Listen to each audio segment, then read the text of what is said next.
Hi students, welcome to EPG Pathshala. My name is Bisaranjan Tripura. I am an assistant professor in the School of Social Work, Tata Institute of Social Sciences, Mumbai. This part of the module on understanding rurality in Indian society is a part of the course on rural development. So today I am going to deal with the characteristic of rural society, the significance of village in Indian rural society, and the overview of rural society. So as I deal with all of this, I will also give you a case on understanding furthermore detail on rural society. So as a fact, to understand much more detail on rural studies, I would bring an understanding on what do we understand caste in Indian society as well as the tribal society. So now let us try to understand about what is a village and rural and rurality. You know, village and village communities has witnessed transition over the ages. So when I said that, there has been a time when every community, those who are in the village, have been practicing a kind of nomadic lifestyle. Mostly their livelihood has been based on zoom cultivation, where they cultivate on the hillside, and they also derive their livelihood through hunting and food gathering. So in due courses of time, as the life became complex, so the people started practicing what they call it as settled agriculture. So with settled agriculture, complex technology came into being, and the life of the village community also started becoming much more complex, than the life that they have been living as a nomadic life. So now, here we have to understand how do we understand village from a scientific point of view. We often pronounce village many times. Here the census of 2011 counts 68.84% of the population in India live in rural areas, while only 31.16% live in urban areas. Now, let us understand what is a village. Village basically is a basic unit of a rural society in India. So this concept of village have been referred based on either on geographical or on demographical criteria. And this criteria has been put forward by the census. So census actually defines what is a village. And to understand more about what is a village and what is rural and rurality, let's also understand what is an urban. So now let us try to understand what is an urban for us to understand what is a rural. So the census has a criteria on defining what is an urban.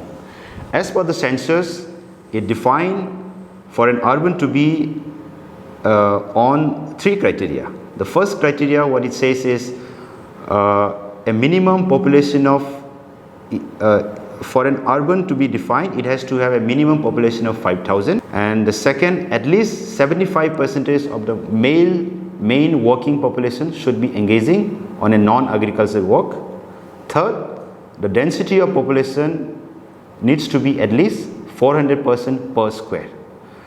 So then we might have a question now, then what is a rural? It's a very simple way to understand what is a rural here. So now, what is not urban is actually defined a rural. Now then that we have understood what is a village, what is an urban, and it is also very important for us to understand the concept on rurality. What is a rurality? The rurality is not much different from what we understand rural, but the meaning can be denoted to the lifestyle of the rural inhabitants, which is mostly in contrast to the urban lifestyle. Rural feature here is differentiated from either from demographic or from a geographical spaces associated with the set values, cultures, beliefs, which is very different from what we call urban. So therefore, we might see, the beliefs and the values in rural area might be very different from the urban area. As such, where the life in a rural area could be very simple and urban area could be very complex.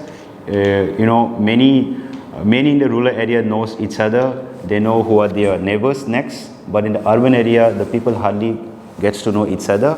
And there can also be a meaning on understanding that the density of population in the urban area is very high, where in the rural area the density is very low, and people can travel each other, and people know each other, and they go villages to village, and that's the way that the life seems to be very simple and less complex. Now, if we again get back to the census understanding on what is village.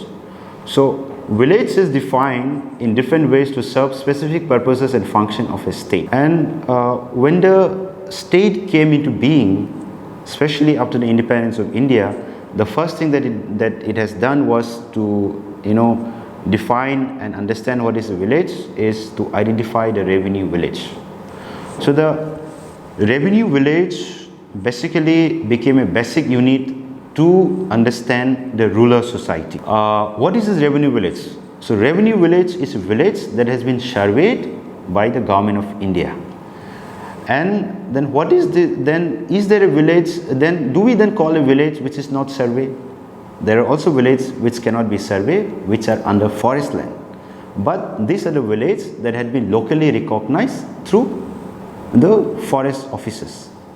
So census 2011 estimate India having as almost 6,40,867 villages. So I said before about the revenue village. So this revenue village is actually it has many hamlets. So many hamlets could be understood as one village.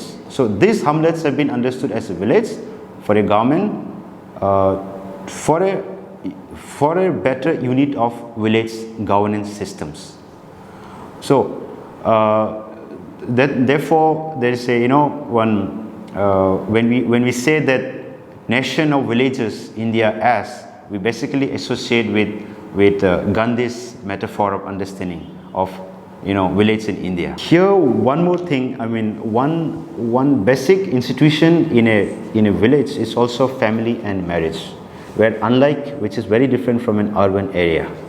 So family is universal and permanent institution since ages, even in the village area, but the kind of family setup that is there in the village is slightly different from an urban area.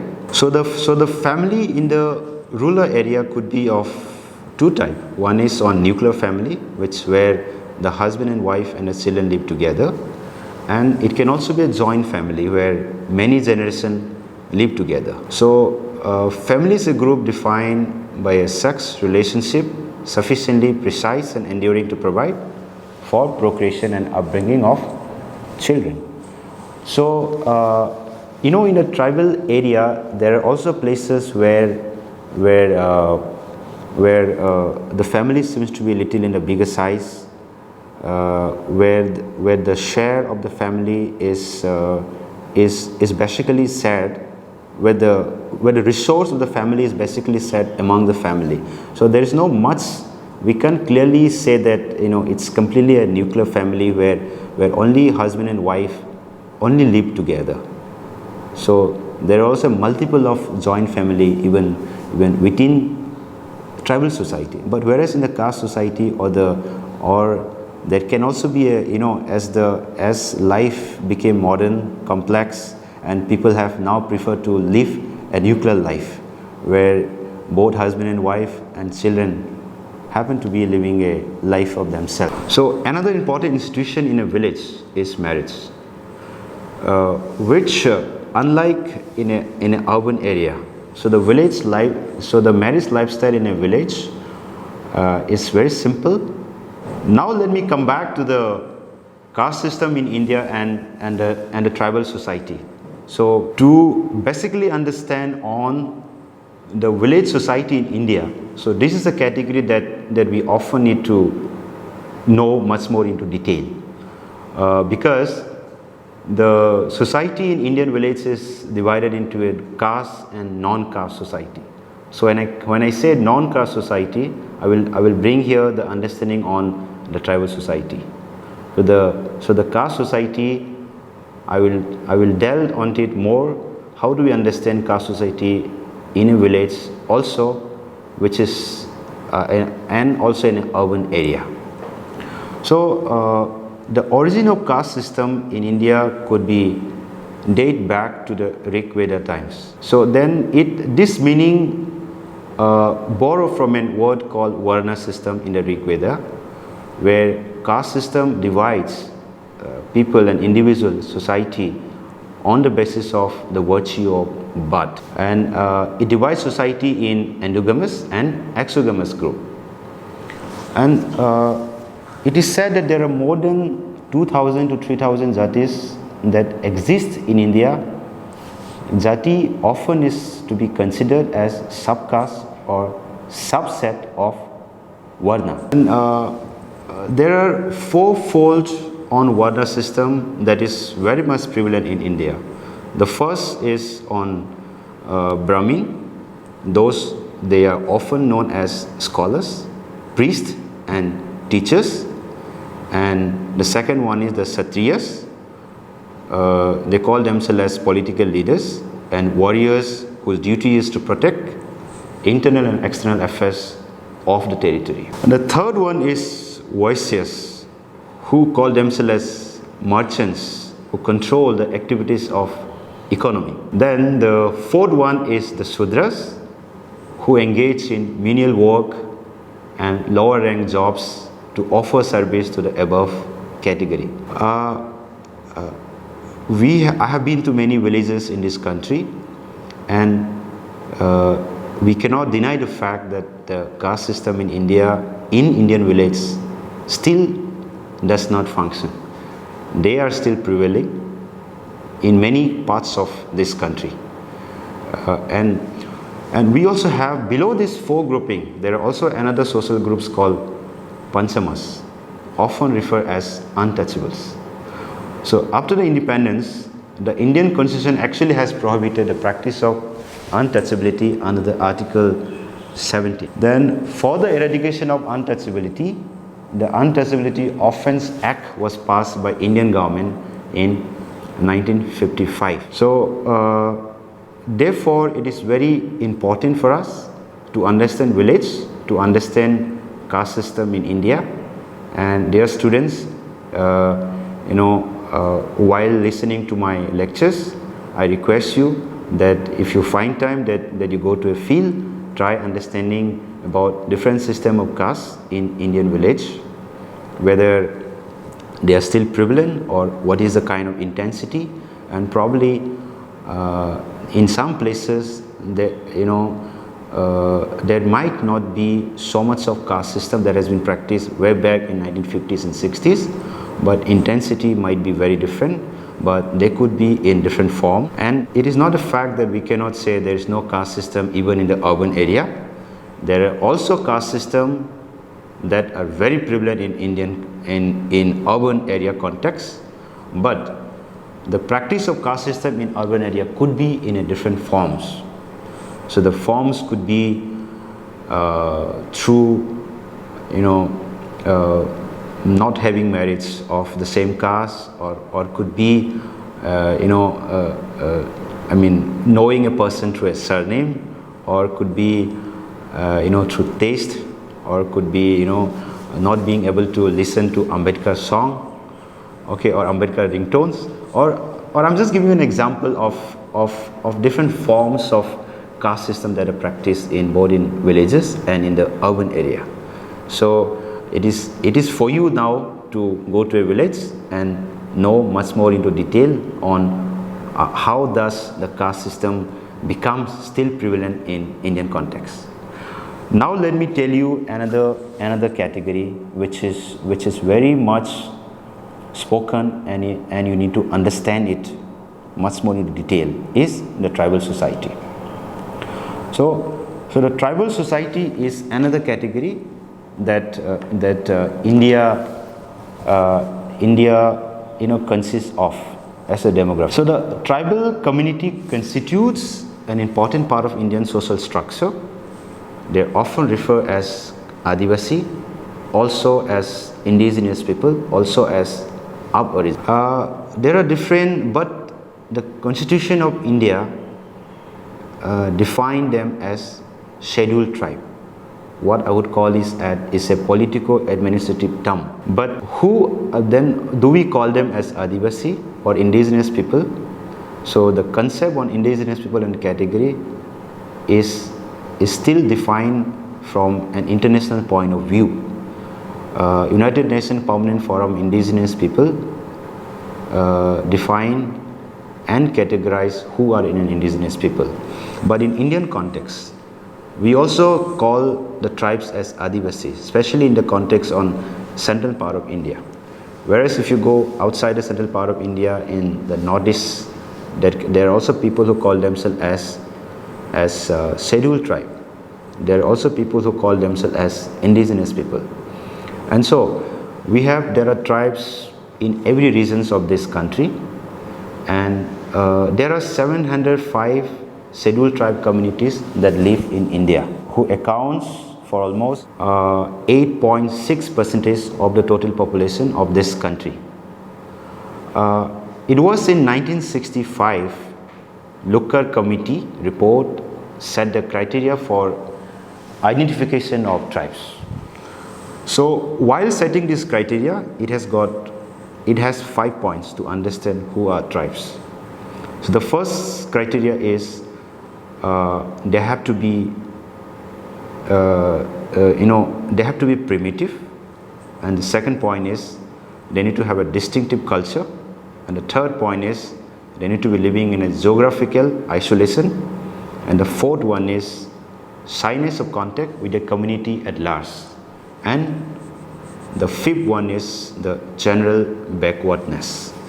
But this does not mean that this is the only way that we need to understand who are scheduled tribe in this country.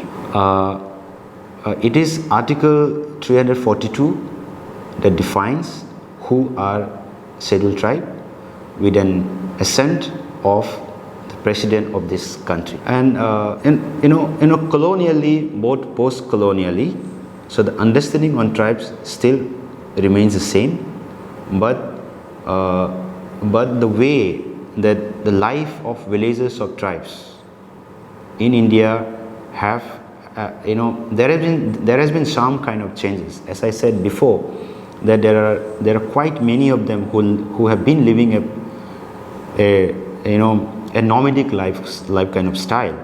But now then this tribal community started living in one place, and they have adopted both what we call as Jum cultivation as well as the settle cultivation. But there are also many places in this country today still where many Adivasis and tribes who still practices Jum cultivation. They found Jum cultivation to be one of the best form of cultivation, because they see that Jum cultivation is something that their life, culture, society, spiritually, religiously, everything is embedded within it. So if you go to a village, you will know in a settle cultivation you might be cultivating one single crop, but in a Jum cultivation there are many Adivasis who engages it. It is said that there are more than 40 to 50 crops at a time that they can cultivate. So it is often said that it is not required for them to go to a marketplace. So the Jum itself is a market for them. So the only thing that they need to go is to buy some dry fishes. So to know more about this into detail, so I again request you that you have an exposure on some of the tribal society in India, in any of the region. So to understand more into detail about the tribal society in Indian village, let me further talk about the social and economic characteristic of tribes. So tribes often are pride of having a common territory. When I say a tribe is a territorial community, it means the group has a definite territory in which its members reside. It has a collection of families. Tribal constitute a collection of families. These families have blood relationship. They can be either matrilineal or patrilineal. They also often associate themselves with a common name. every tribe has its own name. Unlike in a caste society, the tribal society in a village is very proud of having their surname, because the surname doesn't associate themselves with purity or impurity, unlike in a caste society. So the tribe basically like to be known by their common name or by their surname. The tribal society also has a common language. The language differ from the language of other communities, but different tribe to tribe seems to be having different languages. In India now we have almost more than 6,000 tribal languages in this country. Tribal society also often associate themselves with a common ancestor. Almost all tribes claim a common ancestor. The sense of we feeling and being, feeling of pride always dates back to their stories on their cave, on their, on their ancestors, on their kind of warrior. Then historically, the tribe also have their very unique kind of religious practices. But with the modern time, the religion of tribal society also have got fragmented, and they have learned to practice religion of the others as well. So now we cannot come to a conclusion to say that the tribal society have a religion which is the only one that they practice, that they all practice one. Other forms of social and economic characteristic of tribes are the common culture, community political organization, and we feeling. When I say common culture, and every village in a tribal society have a unique form of a tribal culture, and they also have one unique form of a political organization where the village head looks into the governance systems, and the chieftainship is hereditary. And understanding of all of this about social and economic characteristic of tribe. So each member of a tribe, there is a sense of feeling of pride, and we feeling seems to be very strong, and they retain, that is to retain their and maintain their identity. Okay. Now then that I have helped you to understand how do we understand village, how do we understand rurality, and also I have bring an example on understanding more into detail on rural through caste society and non-caste, which is a tribal society. And I'm sure you might have now then that you will have some kind of introductory understanding on Indian village. To further understand more about tribal society in Indian village, let me also dwell on which are the reason the tribes live in this country, India. So tribes in India are concentrated almost in every parts of India, but majorly they are concentrated in the states of Madhya Pradesh, Jharkhand, Odisha, Bihar, and Maharashtra. So they are also inhabit in the region in northeast India. The tribal society in this country is divided into two parts. One is either you call it as sixth schedule, which is the parts of northeastern part of India, or you call it the fifth schedule, which is outside northeast, like I said, Bihar, Odisha, Maharashtra, Jharkhand. So all this comes under the fifth schedule. But majority of the tribal seems to be living in the fifth schedule area. So if I were to understand tribal society more in an Indian village, so it could be understood through tribal zones and tribal communities in India, say northeastern zones, central, south zone, and the Andaman and Nicobar Island. And what is the racial groups then? The racial groups, the tribes and the tribal community in India is understood either as Mongoloid or Proto-Australoid or Negroids and the Nordic. So to understand much more detail on the tribal society in Indian village, there could be divided into a zone. Could be either on northeastern zone or central zone or south zone or Andaman and Nicobar Island. Unlike the other zones outside northeastern India, the tribal society in northeast zone seems to be slightly different, quite different, but they also follow another category called scheduled tribe. But there are also other few community who could be categorized under scheduled tribe, but they like to call themselves as either they are Naga or Khasi or Garo, which they find themselves to be closely associated with their community. And if you come to a central zone and a south zone, and most of the tribal society often call themselves as Adivasis, or which is and in Indian term you can also call themselves as indigenous people. So indigenous people is often associated with self-identifying themselves who they are. So they have their life, culture, spiritually, religiously, territorially, which is all embedded within themselves. And we cannot also tell the fact that there are no tribes in Andaman and Nicobar Island. There are also tribes in Ladakh.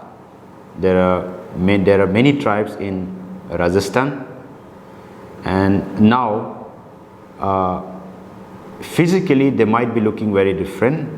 Then it's very important for us also to know what is the racial groups of tribes and tribal community in India. So if you go to northeast part of India, they often associate themselves as racially as Mongoloids. Then if you come to the central part of India, they will associate themselves as Proto-Australoid. And if you go to Andaman and Nicobar Island, they would be categorized as Negroid and or else as Nordic kind of understanding. Now then that I have spoken on what is an Indian village, what is a ruler, what is a rurality, and to understand more about on what is rurality and what is village, we have understood how does the census define. And to understand this more into detail, I also have help you to understand on the caste society and the tribal society, and how caste society is different from a tribal society. So to understand more what is a village in India, it's very important for us to look into this two category. If you fail to see these two category in understanding in an Indian village, so our understanding on Indian village could be still questionable. So therefore, dear students, I would advise you that if you find time, whatever that we have discussed today, that you go to a field and you understand more about these categories, and also compare and see how they are different. Then what is the life and culture, and what is the life of a rurality in a tribal society, and what is the life of a rurality in the caste society. Okay. So thank you so much. Thank you.